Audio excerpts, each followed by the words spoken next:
বাঁকুড়ার vlog part 2 নিয়ে কিন্তু চলে এলাম। আর ফার্স্ট পার্ট তোমরা নিশ্চয়ই দেখেছো, আর এটা সেকেন্ড পার্ট, কারণ ওই ভিডিওটা ভীষণ লেন্দি হয়ে যেত, তাই সেকেন্ড পার্টটা কিন্তু করতে হলো। তো সেদিন বলেছিলাম না যে এখানে একটা এয়ারবেস আছে, ঘুরতে গেছিলাম, ওখান থেকে ঘুরে ফেরার টাইমে এখানে খুব সুন্দর পোটরির জিনিসপত্র পাওয়া যাচ্ছিল, একটু টুকটাক দেখলাম, একটু কেনাকাটাও করলাম। আর যেহেতু বাঁকুড়াতে অল্প অল্প ঠান্ডা ছিল, সবাই একটু চা খেয়ে নিয়েছিলাম। তারপর কিন্তু আমরা নিজেদের রিসর্টে চলে এলাম। রিসর্টে এসে একটু ফ্রেশন আপ হয়ে নিলাম। ফ্রেশন আপ হয়ে কিন্তু আমরা রাতে ডিনারটাও করে নিলাম। ডিনারের কিন্তু অল্প ক্লিপ তোমাদের সাথে শেয়ার করলাম। তারপর ডিরেক্ট চলে গেছিলাম ঘুমাতে, কারণ ভীষণ টায়ার্ড ছিলাম। পরের দিন সকালে উঠে ফ্রেশ হয়ে একদম নিচে চলে গেলাম ব্রেকফাস্ট করতে। আর আমরা লাগেজটাও অলরেডি গুছিয়ে নিয়েছিলাম, কারণ ব্রেকফাস্ট করেই আমরা 12টার মধ্যে বেরিয়ে যাব। কারণ বাঁকুড়া থেকে কলকাতা যেতে মিনিমাম আমাদের 4 to 5 আওয়ার্স লাগবেই, তাই বেশি লেট না করে ভাবলাম যে বেরিয়ে যাব 12টার মধ্যেই।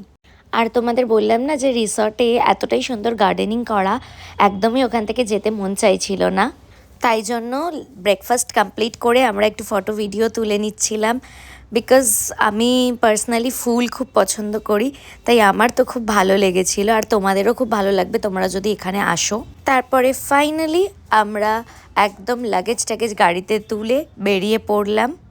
একদিনের ট্রিপ ছিল, বাট খুব মজা করেছি, খুব ভালো কাটিয়েছি। আর এটা যেহেতু একটা সারপ্রাইজ ট্রিপ ছিল, ভ্যালেন্টাইন্স ডে স্পেশাল, তাই আরও মজা করেছি। আমরা 3টে কাপল ছিলাম, খুব মজা হয়েছে। তো ফাইনালি বাড়ির জন্য বেরিয়ে পড়লাম।